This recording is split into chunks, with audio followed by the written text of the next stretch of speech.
Mutirão do Pena Justa beneficia mais de 9 mil presos. O Pena Justa é aquele programa do governo, né? Do Lewandowski. Soltaram 9 mil malucos. O primeiro mutirão de processual penal do pleno Pena Justa do Conselho Nacional de Justiça já beneficiou mais de 9 mil presos. A ação, que ocorreu durante o mês de julho, teve como objetivo revisar o sistema prisional brasileiro, que, segundo o órgão, é marcado por recorrentes violações de direitos humanos. Que problemão, hein? Nossa, as pessoas... realmente, isso é um problema que afeta a sociedade brasileira. Tem muita gente presa. Sim. Realmente. Esse foi, portanto, o primeiro mutirão processual penal de outros que devem ocorrer nos próximos 3 anos no período de diplomação do Pena Justa. Cara... É tudo ao contrário nessa bagaça. É que eu não quero parecer, tudo ao contrário. Mas é... Quantas décadas vai levar pra escorraçar os garantistas ou tornar eles minoritários dentro da justiça brasileira? Treinando novos doutores do direito em uma nova visão de como a justiça tem que operar. Tem uma coisa que é bem legal, que é assim... Se você tem um volume de gente gigantesco defendendo uma ideia errada... Você precisa de um pequeno grupo de pessoas defendendo as ideias certas, bem organizadas, que eles suplantam os outros, né? A própria lógica do tecnotenentismo é sobre isso. Então, assim, se a gente vier muito bem focado, com boas ideias, boas teses, bons programas de governo ligados a uma ideia que envolva direito penal do inimigo, um punitivismo, bem mais claro, a ideia de colocar... Tem o Silvio, que é um jurista brilhante, um rapaz novo lá do Rio de Janeiro. Ele trabalha com a ideia assim, olha, o protagonista do direito penal é a vítima. Porque se tem um protagonista, em geral, o protagonista do direito penal é o ofensor. Ou é a própria sociedade, né? Um ofensor. Então, se eu vou ressocializar o ofensor, se eu vou reeducar o ofensor, se eu vou punir o ofensor. Ou seja, ele é o protagonista da história em todos os cenários. Pode ser a sociedade ou a justiça, os protagonistas também na história. Agora, e se colocar a vítima, a ideia de recompensa à vítima como protagonista no momento da pena? O que isso significaria? Que se uma pena não satisfaça de verdade o sentimento de injustiça que acometeu a vítima, a pena não é suficiente. Então a gente tem que entender que a vítima tem que ser, ela em si, a grande protagonista nessa história toda. Então, porque o que acontece? O objetivo da pena é evitar um efeito de dissuasão contra o crime. Legal, entendi, você está sendo utilitarista, mas esse efeito de dissuasão funciona da seguinte maneira: alguém é vítima para que o ofensor mostre ao restante da sociedade, através da punição que ele sofra, que cometer crimes é ruim. Mas e a vítima? A vítima tem um papel pedagógico nisso? Não, a vítima, assim, cara, algo muito escroto tem que acontecer com o ofensor, porque a vítima sofreu.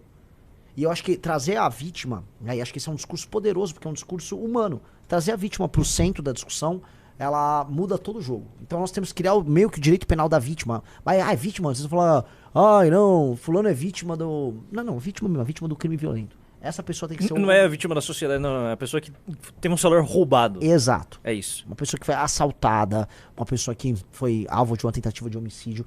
Esta pessoa, o direito penal tem que ficar ao redor dela. Tem que falar como eu mitigo os danos que você sofreu e o que eu posso fazer para permitir que a justiça seja feita para você.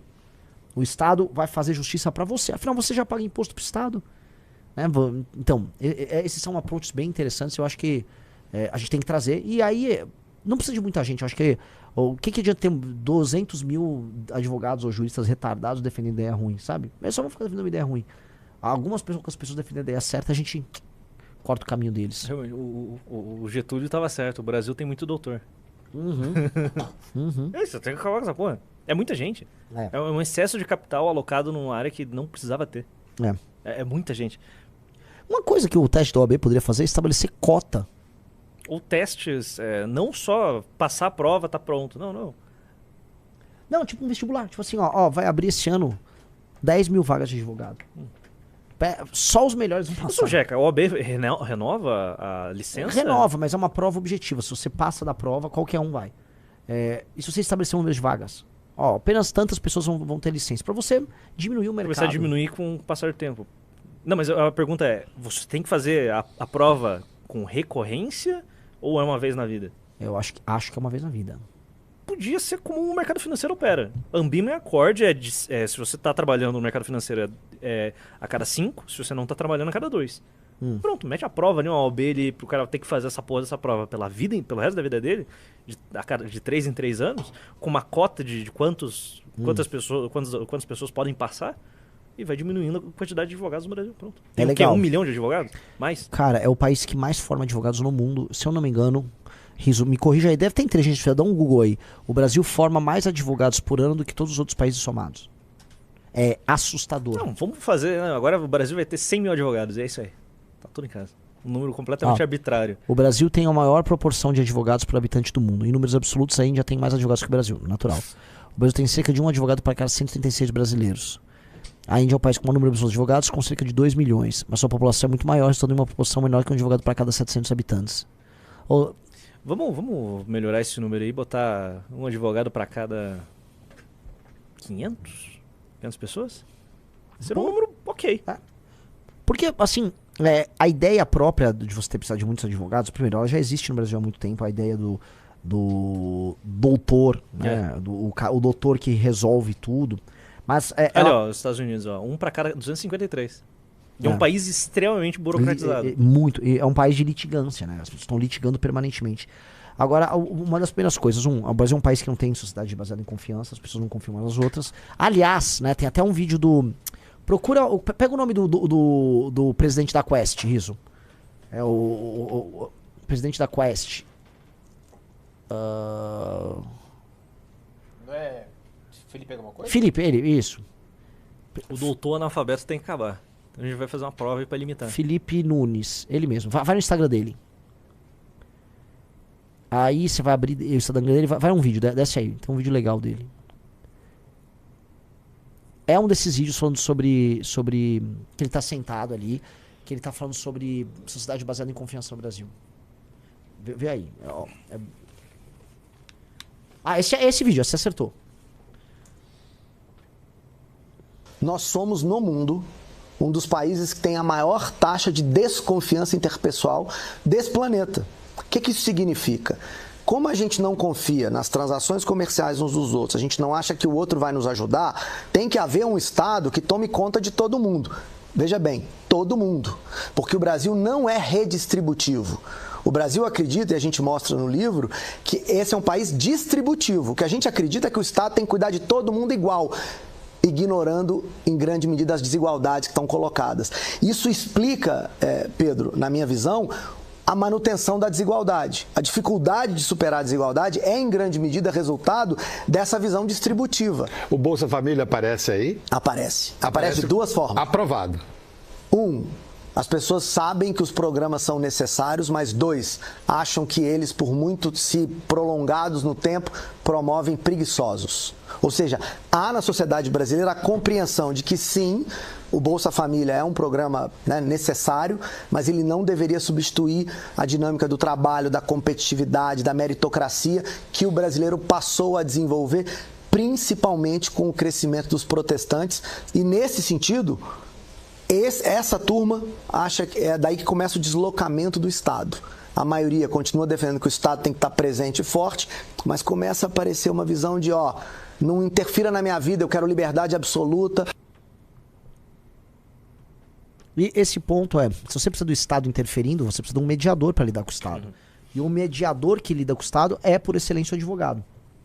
E assim, em regimes meio imperiais, em que a lei é uma lei escrita meio distante, Roma foi isso. A figura do advogado era a figura que, né, chegava, pegava o interesse dos privados e ia perante, vamos dizer, os doutores da lei e os espaços de poder, né, representar, negociar e tal. E em lugares, vamos dizer, especialmente entre célticos, germânicos tinham muito isso, havia aquele lance dos conselhos comunais, que as pessoas confiavam mais umas nas outras e resolviam sem precisar de tanta intermediação. Então, a gente veio com um modelo já complicado de colonização, já criamos uma sociedade que é muito pouco afeita à confiança, e ainda tem um Estado complicado, distante, e aí você precisa muito desse intermediador. Porque se uma pessoa já não confia na outra para fazer negócio uma com a outra, imagina fazer negócios baseados em regras criadas por um Estado confuso. Então você precisa, assim, né, triplamente mais, você precisa muito mais de advogado. Porque tudo precisa ser mediado. Então a relação entre eu e você precisa de um advogado, entre a relação você e Estado precisa de um advogado, eu entre Estado precisa de advogado, você e Estado precisa de advogado. Então, você precisa de advogado para qualquer coisa. Ou seja, para resolver o problema do advogado não é só limitando a quantidade de profissionais atuando nessa área, é uma revolução cultural para tornar o Brasil uma sociedade de um mínimo de confiança. Sim. É isso. Que trabalho agradável. São o quê? 50 anos se começar, tipo, 26? Essa é a parte mais complicada. E aí ele tá falando uma coisa que é verdade, que foi positiva. Vamos dizer, uma consequência positiva da chegada das igrejas evangélicas no Brasil foi a ideia desse cara se emancipar e se valer da comunidade dele. Então a comunidade da igreja ajuda a pessoa a se emancipar, por exemplo, do Estado e ter uma rede de confiança. Só que o que acontece é que aí os chefes dessas comunidades, eles começam a explorar as pessoas ali também. Sim, eles são corruptos. É. Eles são chefes sem legitimidade nenhuma e só estão ali fazendo chantagem com o próprio... com suas ovelhas. É uma merda.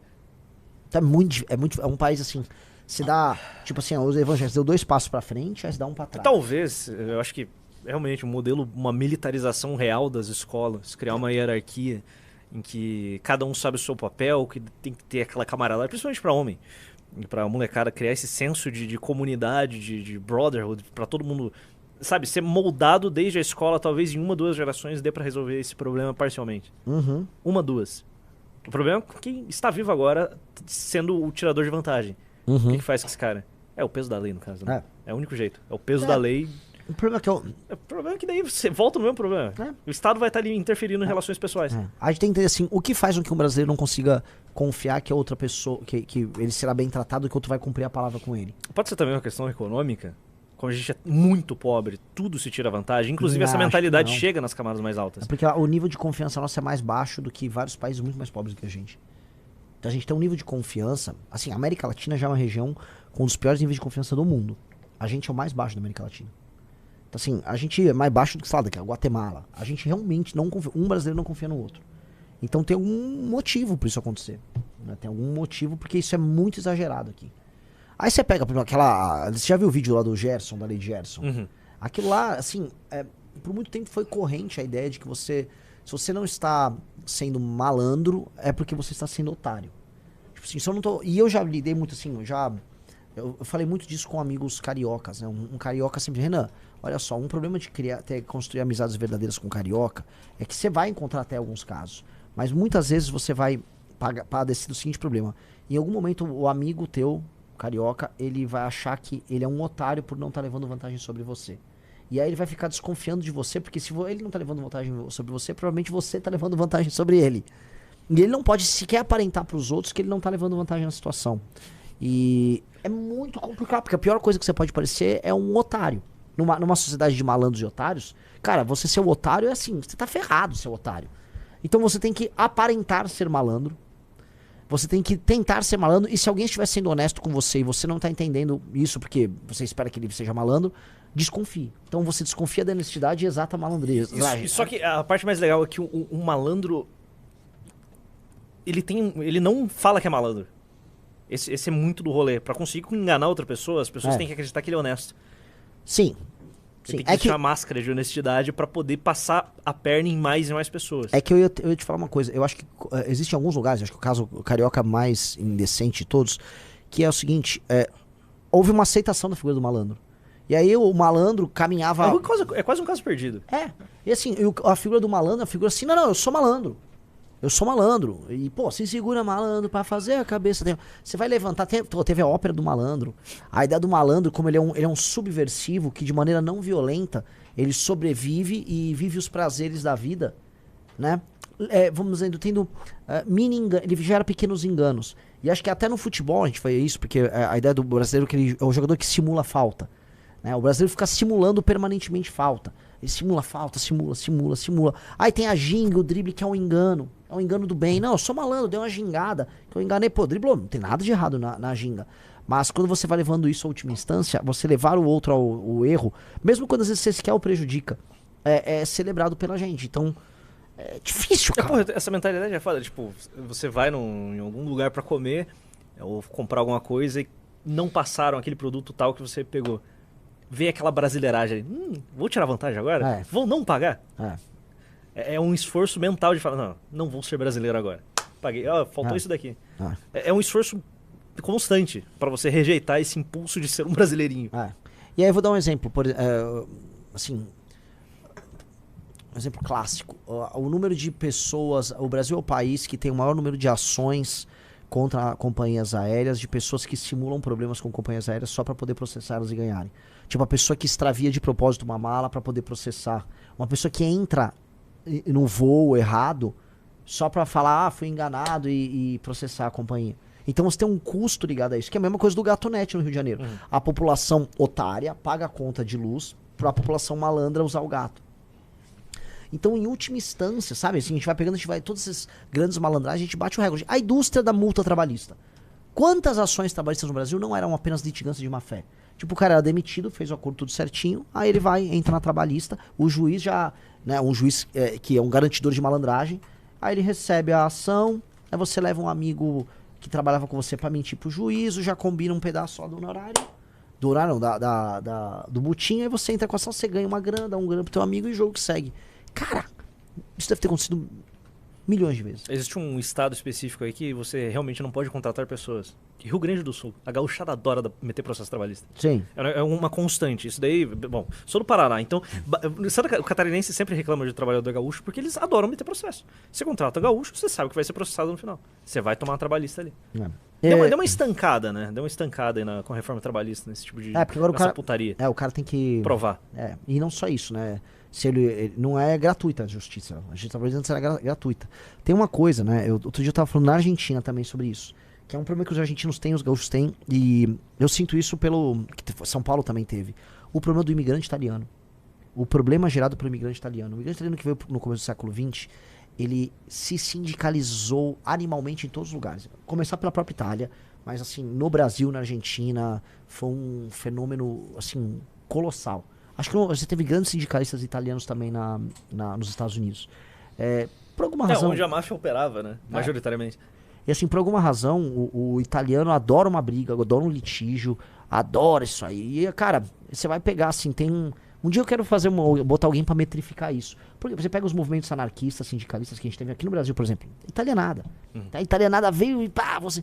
E aí, onde você tinha muito italianado, você tem muito esse litígio, cultura de briga, cultura de sindicato. A Argentina, que é um país de italianos, sendo honesto, né? A Argentina é um país de italianos falando espanhol, achando que são ingleses. Isso é muito bom, né?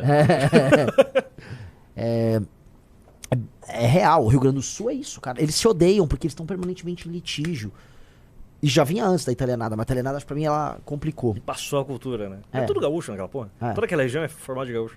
Bom, pra gente ver o negócio, a CLT vem da Carta de Lavoro. Né? Então, implementada por um gaúcho. Cara.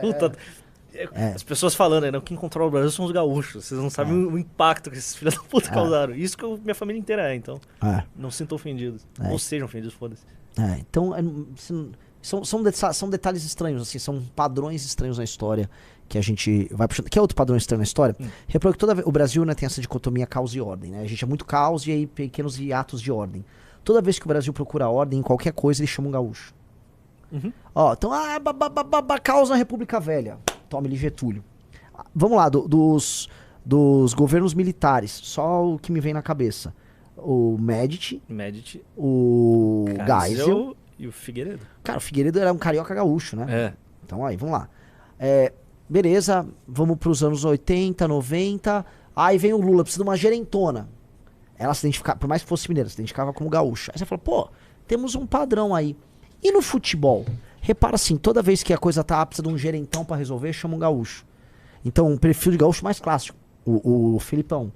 Todo técnico gaúcho, ele tem um estilo retranqueiro e vou botar ordem nesses caóticos aí. Jogo feio. A história do Grêmio, até o Renato, é jogo feio. Retranca, um gol. É isso, acabou. Essa sempre foi a história. É raçudo e joga feio e fazer um gol. Sempre jogar por uma bola. Mas não toma gol. Sim. Funcionou. O Brasil ganhou uma Copa desse jeito.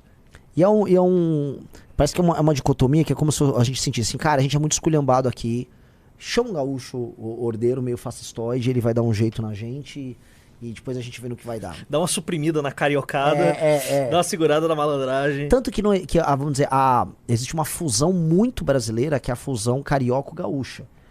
O Getúlio indo morar no Rio, é o Brizola, que é coisa mais carioco-gaúcha do que o Brizola, governador do Rio. É bizarro, é um negócio que não faz sentido quando você começa a explicar, mas funciona.